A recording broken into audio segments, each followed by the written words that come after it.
আমার প্রিয় ও স্নেহের 2025 সালের নতুন বছরের সপ্তম শ্রেণীর ছাত্রছাত্রী বন্ধুরা, আশা করি তোমার সবাই ভালো আছো। আজ আমরা যে বিষয়টি নিয়ে আলোচনা করব, সপ্তম শ্রেণীর ফার্স্ট সামেটিভ অর্থাৎ প্রথম পর্যায়ক্রমিক মূল্যায়নের ভূগোলের সিলেবাস, প্রশ্নকাঠামো এবং নমুনা প্রশ্নপত্র নিয়ে। প্রথমে তোমরা সিলেবাসটা শুনে নাও কী কী বিষয় তোমাদের ফার্স্ট সামেটিভ অর্থাৎ প্রথম পর্যায়ক্রমিক মূল্যায়নে থাকবে। তোমাদের থাকবে পৃথিবীর পরিক্রমণ গতি, ভূপৃষ্ঠের কোন স্থানের অবস্থান নির্ণয়, বায়ুচাপ আর এশিয়া মহাদেশ। শ্রেণীর ফার্স্ট সামেটিভ অর্থাৎ প্রথম পর্যায়ক্রমিক মূল্যায়নের ভূগোলের কোশ্চেন পেপারটা দেখতে পাচ্ছ। ফুল মার্কস তোমাদের রয়েছে 30 আর সময় তোমাদের রয়েছে 1 ঘন্টা। একে দাগে রয়েছে সঠিক উত্তর নির্বাচন করে লেখো যে কোনো 6টি প্রতিপ্রশ্নের মান 1 করে 1 × 6 = 6। প্রথম, পৃথিবীর কক্ষপথের আকৃতি বৃত্তিকার। দেখো সরাসরি স্ক্রিনে তোমরা সপ্তম শ্রেণীর ফার্স্ট সামেটিভ অর্থাৎ প্রথম পর্যায়ক্রমিক মূল্যায়নের ভূগোলের কোশ্চেন পেপারটা দেখতে পাচ্ছ। ফুল মার্কস তোমাদের রয়েছে 30 আর সময় তোমাদের রয়েছে 1 ঘন্টা। একে দাগে রয়েছে সঠিক উত্তর নির্বাচন করে লেখো যে কোনো 6টি প্রতিপ্রশ্নের মান 1 করে 1 × 6 = 6। প্রথম, পৃথিবীর কক্ষপথের আকৃতি বৃত্তাকার, উপবৃত্তাকার, অধিবৃত্তাকার, আয়তাকার। উত্তর হবে উপবৃত্তাকার। মধ্যরাত্রির সূর্যের দেশ হলো জাপান, ভারতবর্ষ, নরওয়ে, নিউজিল্যান্ড। উত্তর হবে নরওয়ে। নিরক্ষরেখার মান 0 ডিগ্রি, 90 ডিগ্রি, 66.5 ডিগ্রি, 33.5 ডিগ্রি। উত্তর হবে 0 ডিগ্রি। মূল মধ্যরেখা London, New York, Rome, Tokyo শহরের ওপর দিয়ে প্রসারিত। উত্তর হবে লন্ডন। বায়ুর চাপ মাপার যন্ত্র হলো অ্যানিমোমিটার, ব্যারোমিটার, বাত পতাকা, থার্মোমিটার। উত্তর হবে ব্যারোমিটার। ভূমির উচ্চতা বাড়ার সঙ্গে সঙ্গে বায়ুর চাপ বাড়ে, কমে, সমান থাকে, একই থাকে। উত্তর হবে কমে। এশিয়া ও আফ্রিকা মহাদেশকে পৃথক করে রেখেছে ভূমধ্যসাগর, লোহিত সাগর, ক্যাম্পিয়ান সাগর, আরব সাগর। উত্তর হবে লোহিত সাগর। চীনের ধানের গোলা বলা হয় হেনান, হুনান, সেজুয়ান প্রদেশকে। উত্তর হবে হুনান প্রদেশকে। পৃথিবীর বৃহত্তম বনভূমির নাম সেলভা তৈগা স্টেপ ভেল্ড। উত্তর হবে সেলভা। 2 দাগে রয়েছে অতি সংক্ষিপ্ত প্রশ্নের উত্তর দাও যে কোনো 4টি প্রতিপ্রশ্নের মান 1 করে 1 × 4 = 4। পৃথিবী থেকে সূর্যের গড় দূরত্ব কত? উত্তর হবে 15 কোটি কিমি। বিষুব কথার অর্থ কি? সমান দিন ও রাত্রি। দুটি দ্রাঘিমার মধ্যে দূরত্ব কোথায় সব থেকে বেশি? উত্তর নিরক্ষরেখা। জিপিএস এর সম্পূর্ণ নাম কি? Global positioning system. বায়ু সর্বমুখী চাপের পরীক্ষা কে করেন? উত্তর হবে অটো ভান গেরিক। প্রশ্ন, কোন শহরকে চীনের ম্যানচেস্টার বলা হয়? উত্তর হবে সাংহাই। প্রশ্ন, কোন নদীকে চীনের দুঃখ বলা হয়? উত্তর হবে হুয়াংহো। পৃথিবীর বৃহত্তম বনভূমির নাম কি? উত্তর হবে তৈগা বনভূমি। তো এর আগে রয়েছে সংক্ষিপ্ত প্রশ্নের উত্তর দাও যে কোনো 2টি প্রতিপ্রশ্নের মান 2 করে 2 × 2 = 4। প্রথম, মাধ্যাকর্ষণ শক্তি কাকে বলে? পৃথিবীর উপরিস্থিত সমস্ত বস্তু বা পদার্থসমূহকে যে বলের দ্বারা পৃথিবী তার নিজের কেন্দ্রের দিকে আকর্ষণ করে তাকে মাধ্যাকর্ষণ শক্তি বলে। এই বলের প্রভাবে পৃথিবীপৃষ্ঠ থেকে উপরের দিকে নিক্ষিপ্ত যে কোনো বস্তু নিচের দিকে নেমে আসে, অথবা আমরা পৃথিবীপৃষ্ঠ থেকে ছিটকে পড়ি না। স্থানীয় সময় কাকে বলে? কোনো স্থানের আকাশে মধ্যাহ্ন সূর্যের সর্বোচ্চ অবস্থানের ভিত্তিতে যে সময় নির্ধারণ করা হয় তাকে সেই স্থানের স্থানীয় সময় বলে। পৃথিবীর আবর্তনের ফলে যখন যে দ্রাঘিমা সূর্যের সামনে আসে তখন সেই স্থানের সময় হয় দুপুর 12টা বা মধ্যাহ্ন। বৈশিষ্ট্য, কোনো একটি দেশে অসংখ্য স্থানীয় সময় থাকে। 2, কোনো একটি দেশে সব স্থানের স্থানীয় সময় এক নয়। দুটি স্থানের স্থানীয় সময়ের পার্থক্য থেকে স্থান দুটির দ্রাঘিমার পার্থক্য নির্ণয় করা যায়। পরের প্রশ্ন, পর্বতারোহীরা অক্সিজেনের সিলিন্ডার নিয়ে পর্বতে যান কেন? আমরা জানি প্রতি 110 মিটার উচ্চতায় 1 সেমি পারস্তম্ভের সমান বায়ুর চাপ কমে যায়। পৃথিবীর পার্বত্য অঞ্চলগুলি প্রায় 1000 মিটারের ঊর্ধ্বে অবস্থান করে। পর্বতে যতই উপরে ওঠা যায় ততই বায়ু পাতলা ও হালকা হয়ে যায় বা হালকা হয়ে তার চাপ কমে যায়, ফলে একসময় শ্বাস প্রশ্বাসের ব্যাঘাত ঘটে। তাই পর্বতারোহীরা অক্সিজেন সিলিন্ডার নিয়ে পর্বতে যান। পরের প্রশ্ন, এশিয়া মহাদেশকে চরম বৈশিষ্ট্যের মহাদেশ বলা হয় কেন? এশিয়া মহাদেশের ভূপ্রকৃতি, জলবায়ু, নদ নদী, স্বাভাবিক উদ্ভিদ, জীবজন্তু এবং অধিবাসীদের জাতি, ধর্ম, বর্ণ, শিক্ষা, সংস্কৃতি, জীবনযাত্রা প্রণালী সহ খাদ্যাভ্যাস, পোশাক পরিচ্ছদ, বাসগৃহ, খাদ্য সংগ্রহ, কৃষি, শিল্প, ব্যবসা বাণিজ্য, পরিবহন, কর্মক্ষেত্র প্রভৃতি ব্র্যাকেট ক্লোজ সর্বত্র ব্যাপক বৈচিত্র্য লক্ষ্য করা যায়। সেজন্য এশিয়া মহাদেশকে পৃথিবীর সবচেয়ে চরম বৈশিষ্ট্যের মহাদেশ বলা হয়। 4 দাগে রয়েছে সংক্ষিপ্ত ব্যাখ্যামূলক উত্তরভিত্তিক প্রশ্ন যে কোনো 2টি প্রতিপ্রশ্নের মান 3 করে 3 × 2 = 6। মুক্তিবেগ কাকে বলে? কোনো বস্তুর প্রতি সেকেন্ডে 11.2 কিমি গতিবেগে ওপরের দিকে ধাবমান হলে তা পৃথিবীর মাধ্যাকর্ষণ কাটিয়ে মহাশূন্যে চলে যেতে পারে, একে মুক্তিবেগ বলে। ওই বস্তু পৃথিবীতে ফিরে না এসে মহাকাশে পৃথিবীর চারপাশে ঘুরতে থাকবে, যেমন কৃত্রিম উপগ্রহ, মহাকাশযান, রকেট এই মুক্তিবেগের সাহায্যে মহাকাশে পৌঁছায়।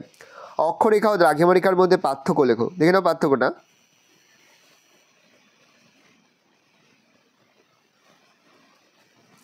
ফেরেলের সূত্র আলোচনা করো।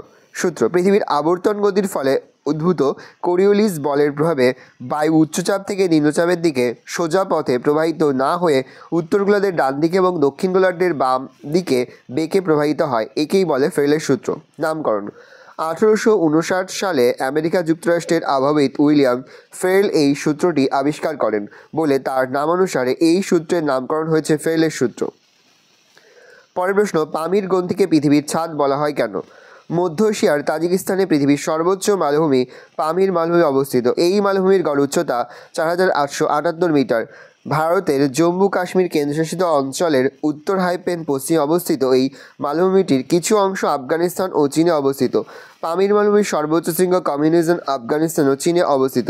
পামির মালভূমির সর্বোচ্চ শৃঙ্গ কমিউনিজম পিক এশিয়ার প্রধান প্রধান পর্বতশ্রেণীগুলির এই মালভূমিতে মিলিত হয়েছে বলে এই মালভূমিকে পামির গ্রন্থিও বলা হয়।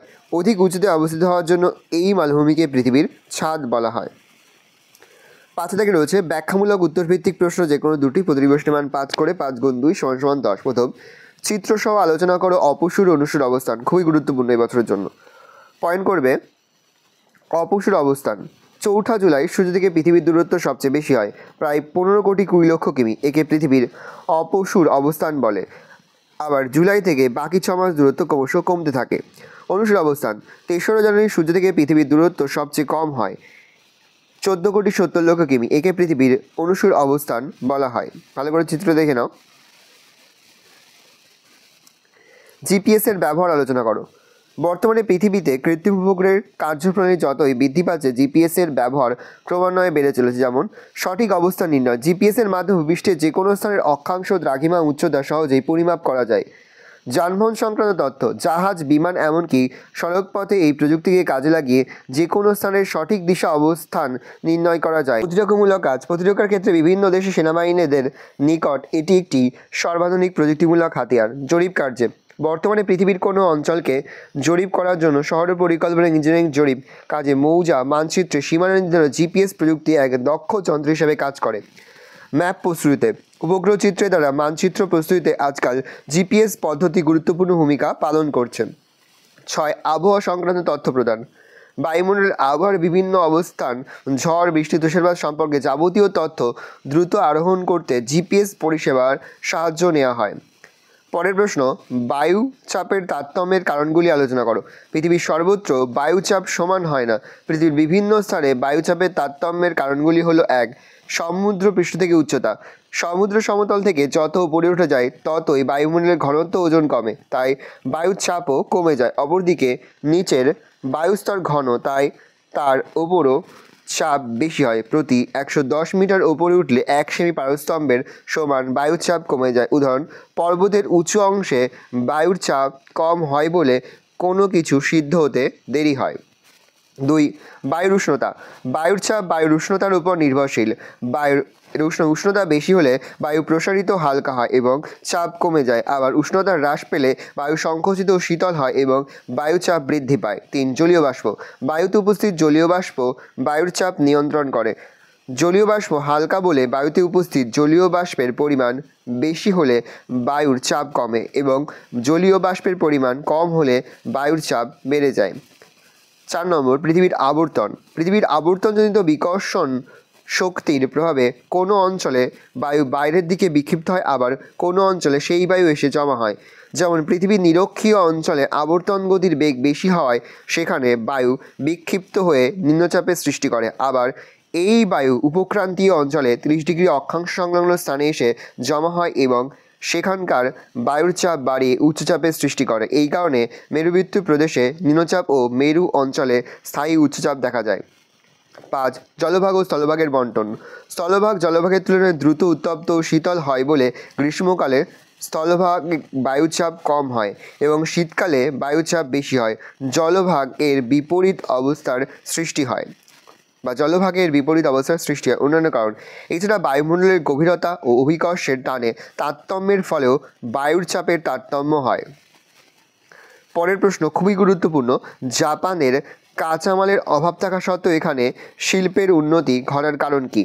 লৌহ ইস্পাত শিল্পের কাঁচামাল আকরিক লোহা, কয়লা, ম্যাঙ্গানিজ, কার্পাস, বয়ন শিল্পে কাঁচামাল কার্পাস প্রভৃতি জাপানে যথেষ্ট কম পাওয়া গেলেও নিম্নলিখিত বিভিন্ন কারণে এখানে শিল্পের উন্নতি ঘটেছে, যথা উন্নত বন্দর।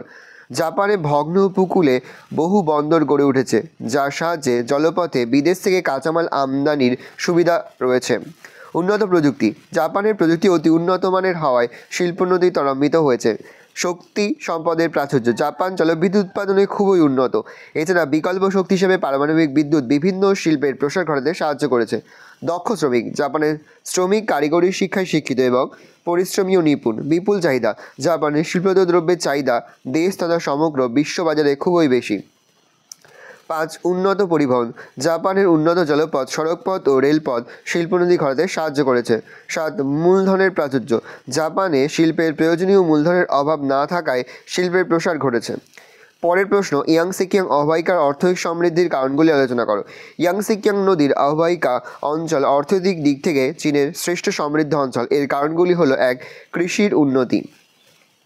এই অববাহিকার বিস্তীর্ণ সমতল ভূমি, উর্বর মৃত্তিকা, উপযুক্ত জলসেচ ব্যবস্থা এবং অনুকূল কৃষি সহায়ক জলবায়ুর সাহায্যে প্রচুর পরিমাণে ধান, গম, তুলা, চা, পাট, আখ, ডাল, তামাক, তৈলবীজ, চেয়া, রেশম, সয়াবিন প্রচুর পরিমাণে উৎপন্ন হয়। 70% এবং অন্যান্য শস্য উৎপাদনের প্রায় 50% এই অববাহিকা থেকে উৎপন্ন হয়। চীনের মোট ধান উৎপাদনের 70% এবং অন্যান্য শস্য উৎপাদনের প্রায় 50% এই অববাহিকা থেকে উৎপন্ন হয়। প্রচুর পরিমাণে কৃষিজাত ফসল উৎপাদিত হওয়ার জন্য চীনের ইয়াংসিকিয়াং নদী অববাহিকার এই অঞ্চলকে চীনের শস্য ভাণ্ডার বলা হয়। 2 নম্বর, খনিজ সম্পদের প্রাচুর্য। প্রচুর পরিমাণে কৃষিজ ফসলের সঙ্গে খনিজ সম্পদ উত্তোলনেও এই অঞ্চল যথেষ্ট সমৃদ্ধ। এই অঞ্চলে কয়লা, লৌহ আকরিক, সীসা, দস্তা, ম্যাঙ্গানিজ, খনিজ তেল, ট্যাংস্টেন প্রভৃতি প্রচুর পরিমাণে পাওয়া যায়। 3. শিল্পে উন্নতি। কৃষি ও খনিজ কাঁচামালের প্রাচুর্য, শক্তি সম্পদের যোগান, সুলভ শ্রমিকের সরবরাহ, উন্নত পরিবহন ব্যবস্থা, বন্দরের সুবিধা, বিশাল বাজার, অনুকূল জলবায়ু ইত্যাদির জন্য এই অঞ্চলে বিভিন্ন ধরনের শিল্প ও শিল্পজাত বা শিল্পাঞ্চল গড়ে উঠেছে। সেগুলি হলো লৌহ ইস্পাত শিল্প, জাহাজ নির্মাণ শিল্প, রাসায়নিক যন্ত্রপাতি নির্মাণ শিল্প, কৃষি যন্ত্রপাতি, রেশম, বস্ত্রবয়ন শিল্প, ইঞ্জিনিয়ারিং শিল্প, পশম শিল্প, কাগজ শিল্প, বৈদ্যুতিক শিল্প প্রভৃতি। 4. উন্নত পরিবহন ব্যবস্থা। ইয়াংসিকিয়াং নদী ও এর বিভিন্ন উপনদী এই অঞ্চলের অভ্যন্তরীণ জলপথ হিসেবে গুরুত্বপূর্ণ ভূমিকা পালন করে। পথ ও সড়কপথের দ্বারা এই অঞ্চলটি দেশের অন্যান্য অংশের সঙ্গে যুক্ত আছে। 5. ঘনবসতি ও সুলভ শ্রমিক। অত্যাধিক কৃষিজ ফসল উৎপাদন, সমতল ভূমিভাগ এবং জীবনযাপনের সব সুবিধা এখানে থাকায় অঞ্চলটি জনবসতিপূর্ণ, ফলে কৃষি, খনি শিল্প, ব্যবসা বাণিজ্যের প্রয়োজনে উপযুক্ত সুলভ ও দক্ষ শ্রমিকের অভাব হয় না। 6. বন্দরের সান্নিধ্য। সাংহাই, নানকিং, চুংকিং ইত্যাদি বন্দরের সান্নিধ্য এই অঞ্চলে আমদানি ও রপ্তানি বাণিজ্যের ক্ষেত্রে খুবই সহায়ক হয়েছে। 7. সরকারের আনুকূল্য। বিভিন্ন শিল্পগোষ্ঠী, ব্যাংক, বীমা তথা চীন সরকারের সর্বাঙ্গীন সাহায্য ও সহযোগিতার ফলে এই অঞ্চলের অভাবনীয় অর্থনৈতিক উন্নতি ঘটেছে। 8. অন্যান্য। এছাড়াও উন্নত পরিবহন, জল সম্পদের প্রাচুর্য, উন্নত প্রযুক্তি ও কলাকৌশল, রাসায়নিক জৈব ও সারের পর্যাপ্ত ব্যবহার, সর্বোপরি উন্নত পরিকাঠামো গড়ে ওঠায় এই অঞ্চলের অর্থনৈতিক সমৃদ্ধি উত্তরোত্তর বেড়েই চলেছে। ভালো করে দেখে নাও, এই রয়েছে টোটাল তোমাদের ফার্স্ট সামেটিভ অর্থাৎ প্রথম পর্যায়ক্রমিক মূল্যায়নের সপ্তম শ্রেণীর ভূগোলের কোশ্চেন পেপার। ভালো তোমার কোশ্চেনটা দেখে নাও। আশা করি ভিডিওটা ভালো লেগেছে। ভিডিওটা ভালো লাগলে ভিডিওটা লাইক করে ভুলবে না। আমার নতুন হওয়া লাইক সাবস্ক্রাইব প্রেস করে পাশে বেল আইকনটা প্রেস করে যখন নতুন করে ভিডিও আপলোড করি সবার ফার্স্ট নোটিফিকেশন তোমরা পেয়ে যাও। আর এই ভিডিওটি তোমার বন্ধু বান্ধবী, আত্মীয় স্বজন সবার মধ্যে কিন্তু অনেক শেয়ার করে দিলে। বছর সপ্তম শ্রেণীতে পড়ছে। আমরা কিন্তু ইতিমধ্যে সপ্তম শ্রেণীর প্রতিটি বিষয়ের সিলেবাস, প্রশ্নপত্র এবং নমুনা প্রশ্নপত্র কিন্তু আপলোড করে তোমাদের এখনও পর্যন্ত সেই ভিডিওগুলো না দেখে থাকো, ভিডিওগুলো কিন্তু তাড়াতাড়ি দেখে নাও। তোমাদের সকলকে জানাই আগাম পরীক্ষার অনেক শুভেচ্ছা এবং অভিনন্দন।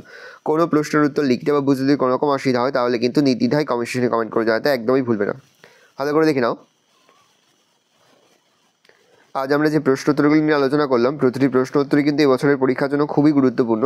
সেহেতু প্রতিটি প্রশ্ন উত্তরই তোমাদের খাতায় লিখে তোমরা কিন্তু মুখস্থ করে ফেলবে। আশা করা যায় প্রতি বছর নেই এবছরও তোমরা আমাদের সাজেশন অংশ থেকে 80 থেকে 90% কিন্তু কমন পেয়ে যাবে। ভালো করে দেখে নাও কোশ্চেন পেপারটা।